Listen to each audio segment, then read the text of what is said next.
today. Welcome to another episode of Real Talk brought to you by Tango Theaters, where we discuss everything about the newest movies and entertainment news. I'm your host, Ken Nicholas. I'm with Jason Salas here. And today's Back at you like we never left. And today's episode, we're talking about It, Chapter 2. Mm-hmm. Is it Volume 2, Chapter 2? Chapter 2. I know, is it Volume 2? Is it Book 2 like it was in the actual book? Ironically, I actually read the book 27 years ago this year, which is the cycle when it comes back. I mean, just completely happenstance and everything. I read the book 27 years. We both read the book, right? Yeah. And we're only talking about it today, right? Yeah. Scariest book I ever read, I've only though. seen the mini-series once. I've only seen it one time. From 92. Yeah. Which was funny because the mini-series came out 27 years ago after the book was published. Oh, no, I'm sorry. 5 years after the book was published. And then the new movie came out 27 years. My brain is like not here. 27 years after the miniseries. So, which did you find? Cool. Which did you find was scarier? Well, I think. Well, we just go right into it. There's gonna be spoilers, major galore, spoilers. guys. So, if you haven't watched it or you don't know anything about the story, you probably shouldn't be watching. Earmuffs. Probably shouldn't be watching this because we're gonna dissect it a bunch and go all in into the lore of the movie and the show. But I found this series, or the newer remake, to be much scarier than the original. And also because I feel like the original is really dated in its, like, the way it's presented. Mm-hmm. I mean, and it was for TV too, right? Well, so, the town or city of Derry. The town of Derry is very, very, very rustic. It's very old school, very, very throwback yesteryear New England in Maine. Since we're doing spoilers, yeah, Derry is presented back then, and as it is now, it's not a very modern, not modern landscape. Mm-hmm, it almost has like a 1950s feel to it, even though that Chapter 2 takes place in 2016 when all of the members of the Losers Club, 6 of them, because Stan decides not to show up, come back, and they are, let's see, 12 plus 27. They're 39. I guess. They're 30. So they're closer to my age than they are to you. Well, I mean, certainly closer to my age than they are to you. Obviously. I'm 45. Yeah, and I'm 37. Oh, okay. Like a couple years. All right. But I mean, so hi, Debbie. There's Debbie. Debbie, did you watch it? If you don't know what happens in it, basically, in the town of Derry, there's these kids, and they have to deal with like a demon. Right? Are we calling it a demon? It's an evil entity that is actually or an alien entity. Yeah, that precedes even Derry. It came to Earth, what they say, millions of years ago. Yeah. So. And I got to tell you though, there's an aspect to it, the book, and the reason why it is like an 1,100-page book is because you've got the story of the Losers Club when they are 7 young children, when they're all 12 years old. You've got it when they're 39 years old, and then there's this whole other aspect to it, this cosmology of what Stephen King calls the Macroverse, that then ties in to the Dark Towers and like everything like that. And I mean, it's way, way detailed. It is multi-layered and it's confusing as hell. And they packed enough information into this movie. I for one am glad they actually left all of that stuff out of it. Yeah. The only thing we saw any kind of reference, it was kind of an Easter egg, was when there's that turtle. Did you notice that? No. There's a shot. There's a statue of a turtle in the, I believe it's the pharmacy scene when Eddie's walking in there, and there's like a big turtle and everything. But that was kind of like a nod. Well, before we're not going to really touch upon the whole like larger picture of how all the Stephen King books are related. We'll just stick because Andy Muschietti did not stick with the happenings around the movie. But so basically there's 2 parts, right? There's when they're kids, right? When they're 7, how many are there? 7 of them? 7. Yeah. Yeah, when they're kids and how they fight versus this evil entity, and then they all like go on with their lives, split, leave the town of Derry, and come back 27 years later to fight the entity again. And basically when they leave Derry, like either it's a super traumatic experience or for some reason this evil entity no longer has a hold on them, that they block out all memory of what happened to them when they were younger. I actually took that to mean that it still had a hold on them. And because they didn't kill it when they were 12, it said, okay, if you move away, you're going to have no recollection of me. Mm-hmm. So you can't tell your friends, and you can't wind up ganging up on me and bring in other people or tell the world about me and everything like that. So that's my That's my secret. Well, regardless, they do come back 27 years later because this entity is feasting again, right? That's its like life cycle Yeah. or whatever it comes. And it feasts on predominantly on children. Yeah. So and because it says with kids' fears have a tendency to be more simplistic, and that way it can manipulate itself. And by the way, I mean, even though it manifested itself in the first two movies as Pennywise the clown the majority of the time, in the book, you know, it is Mist. It's a mummy to one of the kids. It's a huge oversized dodo bird to one of the other kids and everything like that. So it is basically whatever you are scared of most. Yeah. So, I mean, it comes back, and 6 of the 7 return. The 7, you know, Stanley, right? Or who's the 7th? Stanley. Stanley doesn't make it back. So the remaining 6 come back, and they each have to find a totem or relic that represents their darkest secret, right? Or like their fear. And then that's what they have to burn. Was that, or was it just something that they found significant? Because it wasn't necessarily something they were... Or I guess like, not their fear. like Bill Hader made like the token. He was like, "Oh, this is a great memory actually from childhood when he was playing Street Fighter." Yeah. I was wondering, how did you feel about that? Because you're a big gamer, and I mean, well, it doesn't matter. and that was like the OG. That's what he did, right? What version Like, of Street Fighter was that, by the way? Street Fighter 1. That was Street Fighter. Oh, that was the OG one. Yeah. That was just Ken versus Ryu the whole time. Right? Yeah. But you know, it doesn't really like, you know, for some of them, the meaning or the symbolism behind the souvenir that they grab is like super dark, right? Like Jessica Chastain's character, hers has. Well, it's the love letter that she's had for like all these years that she thinks Bill wrote to her, but it's actually Ben, who was this big overweight, the new kid in town and everything like that. Comes back, and the guy's like a massively successful architect. And they make light of the fact that not only has he lost the weight.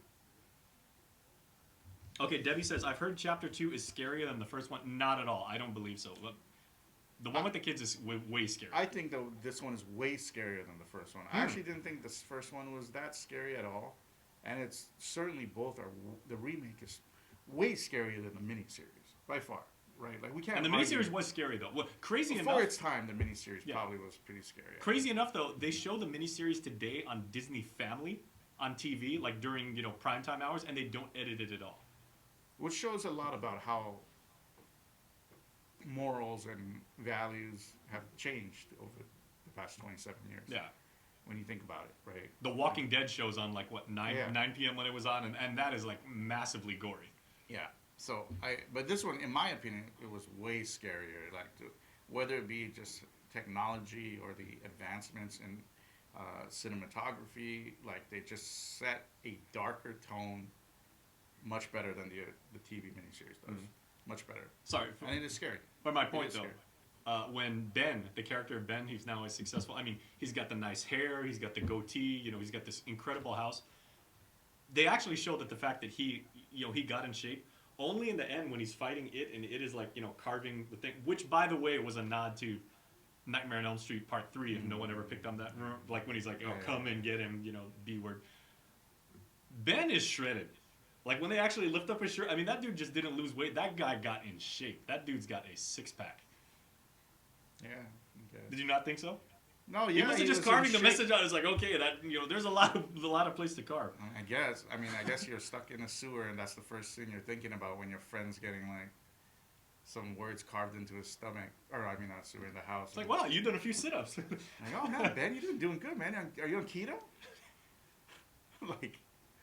Jeez. #blessed, #keto. Right. Yeah. So, I mean, overall, what? You didn't like the movie? No, I liked the movie because you and I watched the Pet Sematary remake, and I couldn't get into it because it just was so not what the book was. And you're a purist. You're a book purist. Yeah, I'm a purist. And so if you diverge from the source material, that always ruins it for me. So for this one, I actually tried to suspend disbelief, and I was like, okay. And right in the first, 5 or 10 minutes, there's so much that either happens in the early parts of the book or never happens anymore. I was like, you know what? I'm just going to go into this with an open mind, with a clean slate, and whatever happens is whatever happens. I'm just going to try and be entertained. And on that merit, I actually liked the movie, a lot. I went off on a tweet storm on it, right afterwards. I think the movie was great. I don't think it's as good as the first one. The first one was a triumph. Highest grossing horror movie of all time. $700 million, Chapter 1 made. Is it the highest grossing? It is, and it's only 2 years old. We need your app that you're working on. Now, highest grossing horror movie of all time. Can we $700 get million. our stats person in the back to confirm? Cammy, behind the camera, can you confirm that It Chapter 1 is the highest grossing horror movie of all time? But, I mean, I thought it was all right. We got some cool comments too. Debbie saying, Walking Dead, not scary at all. That's true. It's gross. It's graphic. Yeah, but not scary. Okay. So yeah, so I thought this one was interesting. Again, if I can make another video game reference, we're just jumping all over the place now.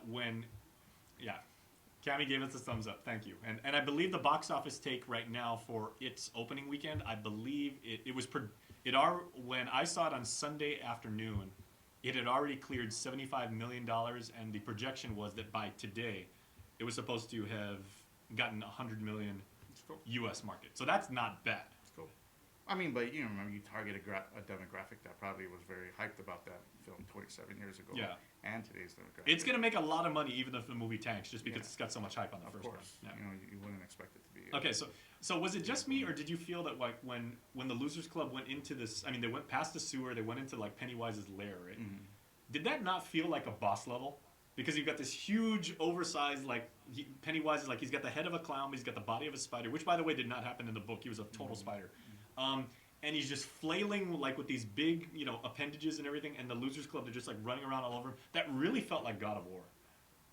I mean, I don't know. It didn't feel like that to me. It just felt like I was like, wow, it's a boss level, It's. I mean, it felt like the original. And to be fair, I don't really find that to be scary at all. I thought that was just more adventure-like, Like, here are a bunch of friends, and they're just trying to take on this, opposing force. So, I don't know. I didn't find the ending scary. I found a lot of the movie to be pretty scary, or at least... What was scary to you?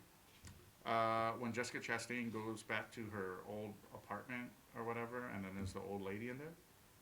Thought the old lady was pretty freaky, Okay. I wasn't scared at that, but the one part that did, like, make me kind of, like, sit back in my chair was when she was like, "Yes, dear." And then she just stares out for like a good 4 or 5 seconds and doesn't say anything. It's like, okay, is she doing something? No, like when she walks to the back in the kitchen and then she's like saying her little monologue, and I'm like, oh man, it's gonna pop off. Things about to get crazy.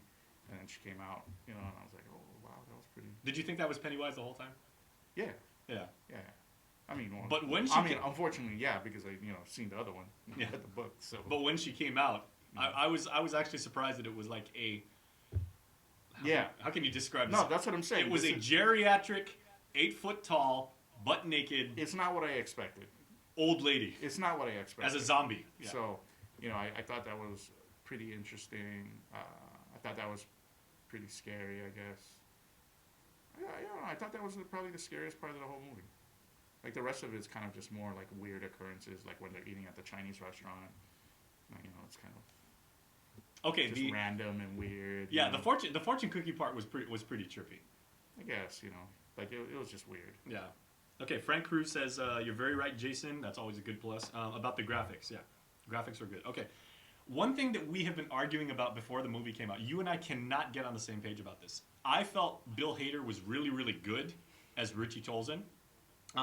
He's probably the most difficult character to play in the 1992 miniseries. He was played by Harry Anderson, who was the judge from Night Court, and he's also a stand-up comedian. Bill Hader, of course, is Saturday Night Live. He's done, he's part of the writing staff for South Park. He's in Barry now. He's really really good. I think it wasn't a perfect performance, but I believe that he should get an Oscar nomination for this movie. I thought Bill Hader was good. You think I'm damn crazy for that? But I think you are being ridiculous right now to assume that Bill Hader should get an Oscar nomination for his supporting role in a horror film simply because he was typecast as the type of person he is.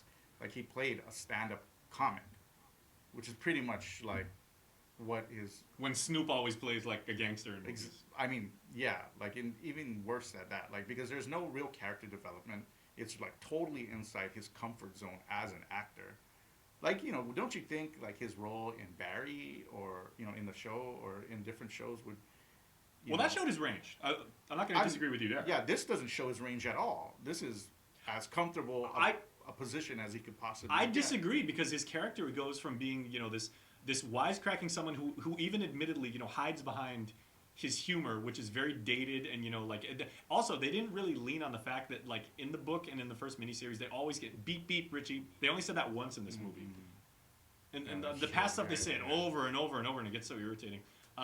He hides behind his humor. In this, he has to face the fact that that he is scared of some stuff, that he is very haunted by his past, and that he is the guy who gets at least one of his friends, empowers them with bravery and with courage to face Pennywise. He goes to Eddie, and I think that was the best scene in the movie. And he's like, "Hey, who killed the clown when you were 14? It was me. Who married a woman that's like 5 times your body mass? That's me. Who's done all this stuff?" He goes, "That's me." He goes, "You're braver than you know, man." I don't think so. I So think give you him an gotta Oscar watch more. nomination. Clearly, Joaquin Phoenix is going to win for probably best actor. We can't even say that because the movie hasn't even come out yet. But everybody that's seen the trailer seems to believe that Joaquin Phoenix is going to clean house this year. But yeah, I mean, maybe he will. So at least give the guy the Oscar nomination, because Bill Hader was great. Bill Hader does not deserve it. With like, a really, it's really ridiculous. Okay. There's no. I don't even see how you for best supporting actor. Is that what we're saying? Best actor. Would you agree that the cast is really strong in this? You got Jessica Chastain, James McAvoy. And You know what? The cast is strong. The script is not strong. The dialogue is not strong. It is not strong. It is. Stephen King films in general are pretty like cliche. I think you know what I mean. I don't find the dialogue to be very engaging. I think it's pretty simple. It's really easy to understand. But you would say that the cast is strong. I think, obviously the cast. I is think strong. the cast James is strong, and I thought Jessica Chastain. okay, but I thought Hader was the standout among the cast. I definitely don't think he was a standout. Like I really thought James McAvoy played a bigger, or had was better in his role, or even the fat kid that got in shape, the guy with the abs. Jay Ryan. Who was playing Ben. Yeah. So I mean. Okay, I thought they gave James McAvoy the scenes where he actually had to be an actor. Okay, that scene when he's in in the funhouse, that was beautifully shot. That was great. That was cool. Yeah, but when he actually had to do like a lot of dialogue, which by the way he does this whole exchange with Stephen King as a cameo. Did you know that was Stephen King? I don't know what part. When he goes to get the bike. Oh yeah, no, I didn't realize it was. The shopkeep, that was Stephen King, and he nails the main accent, by the way. You would think that he would. He's from there. You didn't know that was Stephen King? I wasn't. Oh, okay. Yeah, and so I thought he did a lot of good acting. I thought Jessica Chastain had a lot of good acting, but I thought Hader just stood out, and I thought his performance was very, very good. What do you guys think? I mean, I'm really surprised. He was funny and he was good. Like he is a good actor, so he was good. But it's not like I'm walking out of the movie like, oh my gosh, how amazing was Bill Hader in it? Like it was so good. His acting was so good. It's like nah. I was like, okay, wait, he played a comedian. Wait, what did Bill Hader have to do in it? It's like, oh yeah, he had to be funny. He had to crack jokes all movie. It's not like you're sitting there like, oh wow, I don't expect that from Bill Hader. So it's not. I mean, okay. You know what I mean? It's not like Tom Hanks, funny guy, all of a sudden doing Forrest Gump and just crushing it, or doing Well, it's Apollo definitely 13. not that. It's not even close to that. Yeah. So I mean, it was alright. Okay. It was alright. I say just give the guy the nomination. I don't think he's gonna win, but I mean, yeah, just give him the nomination because Jason says so, and we don't really have to put in any type of actual metric of criteria like actual acting chops or anything. Let's just give him the nomination. That makes sense. Oh, that's crazy. So, you saw the preview for Doctor Sleep? Yeah. So that Doctor Sleep, I never read that book. I guess that's a pretty new Stephen King book. It's the sequel. No, The Shining. The Shining was. No, Doctor Sleep, the book. There's a book from like 20. Oh, I didn't know there was. So there's a book. There's a book. So it's a about sequel to The son. Shining. Jack Torrance, that's a dad, right? Or that's Jack. Here's Johnny. Jack Nicholson. Yeah, no, but what's his character's name? Jack Torrance? Yeah, I believe so. The son, Danny, is the son, right? This is the movie about the son as he's grown up, and then they have to face these entities and return to that vacation hotel or whatever it's called. That's crazy. So that looks like it's going to be actually pretty decent. I'm excited to see that. It's called Doctor Sleep. I'm not really sure when it comes out, but one thing that and that develops the multiverse or whatever. That's true. Yeah, so. that factors in. Okay, one thing that I've really been wanting to ask you about this because I haven't gotten any closure on this. I even went to Reddit to look up the subreddit is /r/it the movie. Is what was the story that they were heavily implying between Richie and Eddie? That at least Bill Hader's character, that Richie was, that he genuinely loved Eddie, or he might have been in love with him. He's etching, R and E on the bridge. They say like afterwards, I mean, he is the most dramatically affected by Eddie's death. I mean, he's the only one who like really breaks down. It alters his character and everything like that. And they kind of indicate, and even Pennywise goes, "I know your dirty little secret," but so were they implying that there was some sort of romantic relationship between Richie and Eddie, or even if Richie was just in love with it? I thought, it was really awkward to me because I don't remember that. But I read the book when I was 10 years old, and to be fair, I probably didn't understand a lot of what was written in the book. First of all, kudos to you if you read it at 10. That's an 1,100-page book, you guys. But I don't ever remember that kind of like. That was not in the book, by the way. So it was kind of surprising to see it, and I kind of see. That's what I don't like. It's kind of cliche to me. Like I like today's day and age. It's like, oh, okay, we'll use that card now as that there was some sort of gay relationship. Yeah, and that he would be ashamed of this. That would be his darkest secret. Would be that. I mean, you know what I mean? Like the scene when they're playing Street Fighter. Mm-hmm. That's not even Eddie, right? Well, no, that's Richie. And like it's Richie, but the guy who he's talking to is not Eddie. Yeah, and people make a couple gay slurs in his direction, and they kind of like tease him, and then he runs away. So they're kind of implying that he might be struggling with his own sexuality, but they never really definitively say it. And I don't know if that was a conscious decision to keep it vague, or that was just sloppy filmmaking. But they never really say. And it doesn't really add anything to the character development. I don't think it develops Bill Hader's character at all. It's just kind of just threw it in there, like just to have like some kind of backstory and flesh him out a little bit more. Even though it really does little to flesh out the character. Yeah, and it just left you hanging. How there was never any closure on that. Yeah. Okay, speaking of Eddie, right? When he's attacked by I can't remember his name now. By the guy who escapes from the insane asylum. Yeah. Okay, he gets stabbed with at least a 4-inch knife. In the mouth. And you got to figure it punctures his gums, and he even he's slurring his speech when he does that. He just pulls it out and keeps going. You did that to any other human being, I would think that would be a mortal wound. I don't know how he made it past that. No, it's in the cheek. That's not mortal. It's not mortal. It went through the cheek. But it's going to go into your. I mean, that blade was all the way in. There was no slack coming out of that thing. I mean, that was a big time wound, and they put a tourniquet on it, like some gauze, and he just goes on with his day. And I was like, that was a pretty significant stab there. I think I've seen a couple of those stab wounds in our news feed once in a while. So it's not too crazy. I don't know. It's not in the chin or the neck. It was like in the cheek. Okay, yeah. Kind of like, he didn't hit the carotid artery. Yeah, he just went through in the open space of the mouth. So lucky. Oh. Okay, lucky, but if you get stabbed in the cheek and it goes into your gum, you may still be walking around, but I guarantee you ain't happy. Well, we don't know if it went into his gums.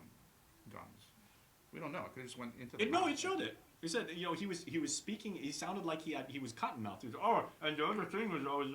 Yeah, well, he has a knife in his mouth, dude. Of course, he's not gonna be like, "Hey, you guys, what's up?" Talking normally, blood coming out. I just thought that part was weird. No, it was. Actually, and I was kind of disappointed that character, the guy who escaped the asylum, he didn't have, more of a role in the film, right? They build him up a little bit. He shows up, and then he's gone. Even more so is his partner from the first movie, that other hoodlum and everything, who comes back as a zombie. He comes up, shows up underneath the bed, drives a car. Yeah, that's what I'm saying. There's so many parts of the movie that it's not Victor Pascal from Pet Sematary, where he's like this guiding, almost like an undead conscious and everything like that. The guy shows up and everything, driving a freaking Camaro, and the guy's he's all rotting and decomposed and everything like that, and then he never shows up again. I don't. It get was just weird. It was a weird. So there are all these gaps, and it was 3 hours long. Yeah. Oh, and That's it the was other thing. Thank you, 3 Cami. hours long. Oh, I'm sorry, I don't have. No, Anyways, 2 yeah. hours and 49 minutes to be exact. Yeah, it was long. 17 minutes longer than chapter 1. And it felt long. Okay. It's not like it was like flying by. It really felt Which long. is weird because I thought when they first got the Losers Club got back together, that whole part happened so fast when they met up at the Chinese restaurant, and all of a sudden, they can't remember anything. All of a sudden, they're all pounding alcohol, and they all, they're reconnecting with like their childhood friends, and that part felt like a little bit rushed. But then there was so much of the movie that really dragged and felt long. The battle scene with Pennywise took forever. I just thought, it just felt long. And especially like it's like, okay, guys, we gotta go get our little totems from each thing. So then you're like, oh my gosh, you gotta sit through 5 more of these characters. I felt the same way. And it was long. But and then you gotta go into the lair, Pennywise's lair, and this and that, and I was just like, bro, this movie is too long. Where's the popcorn? Yeah. Which, by the way, luckily at Tango Theaters, you can get the pack of the drink and the popcorn's $5. You just bring the little cups, right? It's super helpful. Okay, even though you said you were scared in this movie, did you eat? Did you have anything from the concession stand? Yeah, of course. I have popcorn. I don't eat during scary movies. I don't scare easily these days, but I still don't eat because I'm like, it might. It's like it's not the scariest movie. I wouldn't even say it's the scariest movie I've seen this year. Like not even top 3, but there are scenes that are kind of tense, and you're like, oh. Okay, can I ask you? It's not scary though. Can I apply to it chapter 2 the same test we used in Avengers Endgame? At what point did you take a pee break? I didn't take a pee break.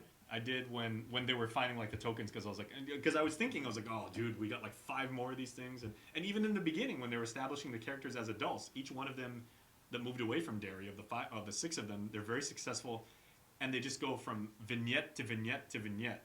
One's an architect, one's a movie producer, another one's like Beverly is a successful fashion entrepreneur, and it's like, God, you got to sit through this over and over and over. But to be fair, that is how the book read. Yeah. And in the book, one thing that they didn't do in chapter 2 that they did in the book is in the final battle with Pennywise in the book, they constantly do these flashbacks back and forth to, here's when the kids fought him when they were 12. Here's how they're fighting him now. Here's what happened when the kids are trying to run away. Here's how they run away now. Back and forth and back and forth. And it was like, I remember it was like just 200 pages. Like it's a book unto itself, just the battle. But with this movie, it did really, really drag. I think that you could lop off easily 35 minutes and the movie would not be fundamentally changed. Yeah, I think so too. I just, I felt it was elaborate, but it really didn't have a lot of substance. I watched it for the nostalgic appeal of being a remake of an old movie that people thought was scary. Mm-hmm. And it kind of fell flat to me. It wasn't horrible, but. Well, the only other topic I have is, how do you feel about the Easter eggs? And there were many. I didn't even notice any of that. I wasn't paying attention. You didn't notice like the throwbacks to like, okay, this movie is made by New Line Cinema. New Line Cinema is owned by Warner Brothers, and they really let you know that Warner Brothers owns New Line Cinema. There's a big poster in the back of The Lost Boys. Yeah. In the end, like when they walk by the movie theater, it's Nightmare on Elm Street Part 5. It's like, okay, we get it. Yeah, but that's like. And I think you know why they were doing that, because they were posturing because Child's Play, the remake that came out earlier this year, they do that exact same thing for all the movies that came out from Orion Pictures, because there's a reference to RoboCop, there's a reference to Predator, and so it's just the studios are just kind of posturing. So I thought it was pretty good. I'd probably 1 out of 10. I'd say it's like a 7, maybe a 7.5, maybe. It wasn't. It was just really, really long. Yeah. It was kind of, I don't know. Maybe the story of it just doesn't hold the test of time. Like maybe it's not that good. Were you satisfied with the way that I've read this online. They've been hinting that there could be a third film to it. Oh, really? Were you satisfied with the way that I don't want to say killed, but with the way they dispatched Pennywise at this point? What, by talking to him? Yeah, exactly. But that's what they do, right? Isn't that what happens in the book too? Like that's the whole thing. They're just no longer afraid of that. Not to that point. I mean, they have objects, and the other thing. Okay, this deviated from the movie because in the movie they had these silver dollars that they melted down, and they said okay, and Beverly is the one who's like she's an expert marksman with with these silver pieces, and so she shoots at it. The thing about Eddie, this is a spear. It kills monsters. If you believe that it will, that actually happened. But the fact that let's talk it down to when he's like the size of a newborn. And that was lame. Yeah, man. that was not but good. That was in the other miniseries too. That was in the miniseries as well. Where they talked him down. I was like, so I mean, I was just like, and I think that kind of destroyed a lot of the closure of the movie for me. Where I'm just like, that was so lame. You just had to talk to it. Mm-hmm. Like you just had to be mean to the demon and or to the alien or whatever. And you're having us as viewers vest almost 3 hours of our lives to this big epic battle, and it's just like 6 friends going around. You're just a clown. Yeah. You're just a clown. That was And it seemed like at that point, like he really didn't fight back enough. Yeah, but I think the CGI was cool. Bill Skarsgård, who plays Pennywise, I think he did an excellent job. And I think there are a couple scenes that are pretty scary, or at least tense. Like when the little girl goes under the bleachers, and then Pennywise is in the dark, and it's calling closer to see his face. That was scary. I mean, I think there are suspenseful and tense moments in the film. This is okay. I'll give you the honor because you love Rotten Tomatoes. What am I doing? What's a tomato meter say at this point? 64% critic fresh meter. Ooh. 80% audience score though. Relatively speaking, is that good for the first? I mean, it's not Endgame, it's not Godfather, it's not Grapes of Wrath, but yeah, well, Endgame is not Godfather or Grapes of Wrath either. But 64% is better than. Okay, so the tomato meter is not an accurate representation of how good a movie is. Okay, it doesn't mean that it's 64% out of 100 good. It just means that 64% of critics thought that it was more good than bad. So it's like, here's a line, should you watch it or should you not watch it? 64% of critics thought you should watch it. That's all it means. It doesn't mean that it has a 64% score out of that's still the majority. So, I mean, it could have been 64% of people were like, yeah, you should watch the movie, but only if they were really to rate it, they might rate it at 40%. Well, an audience score is 80, so that's fairly encouraging. But audience score doesn't actually include people who have watched the movie. It just includes people who want to watch the movie. So people like me. So yeah, it's not a bad movie though, right? It was okay. Okay, final question. I swear, this is the last one I have. Who is a better Pennywise? Since you're bringing up Pennywise, Bill Skarsgård in 2017, or Tim Curry in '92? It's tough. That's pretty tough, actually. I think Bill Skarsgård really he did. He didn't do the dance. He managed the role, but I think Tim Curry was just he was really good. I think if he did the dance again, he may have put it over the edge. But yeah, because Tim Curry was it's the voice. It was it was the stare. It was the gaze. I mean, this is the guy who was Dr. Frankenfurter in Rocky Horror Picture Show. Yeah, and I think in this one, Hunt for Red October. Bill Skarsgård also has the luxury of having CG and things to kind of emphasize a lot of features like the smile and which is not something that Tim Curry had. You know what I learned? So. The flashbacks to the kids from the first movie. The kids now, even though the first movie's been out for 2 years, they've changed so much. Especially the guy who played Richie. They said he's grown 4 or 5 inches in that time. They had to do a lot of CGI to the kids. Wow. Just because they look so much older. Wow. Yes, it was dope. It was a cool movie. Yeah, it was a good movie. So, anyways, go see it. It's at Tango Theaters right now. Go check it out. Chase, what are you going to watch next? I'm really looking forward to Joker, and because of Cammy, really got me excited in Frozen 2. Frozen 2. Wait, when is Frozen 2 come out, Cam? Next year, right? I don't think it comes out this year, but yeah. But Joker definitely. Joker looks way dark. Yeah, it looks. I mean, and we won't know until we watch it whether or not Joaquin Phoenix will probably be nominated for an Academy Award for it. But all signs trending towards that he might actually have a good chance at least being nominated, right? I'm looking forward to Terminator Dark Fate. You know, because I'm just a Terminator fan. I love the movies, even if a lot of them are trash. And I'm just gonna watch them no matter what. But you know what, I'm just recently really excited about watching, and I don't know why, is the J-Lo movie. When was the last time you said that? Hustlers with Cardi B and With J-Lo Cardi B. and the girl from Crazy Rich Asians. Mine is Avatar 2 and Cammy's saying Avatar 2. what is it? The live action again. The Disney. Mulan. yeah.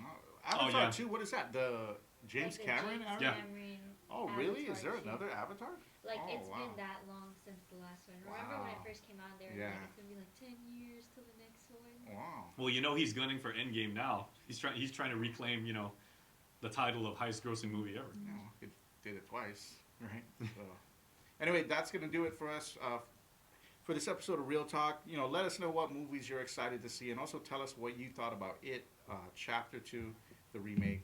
Let us know if you liked it or didn't like it, or if you agree that Bill Hader should get an Academy Award nomination Give him the hardware. for all his hard work in the movie. But we will see you next time on Real Talk. Happy movie. Happy movie.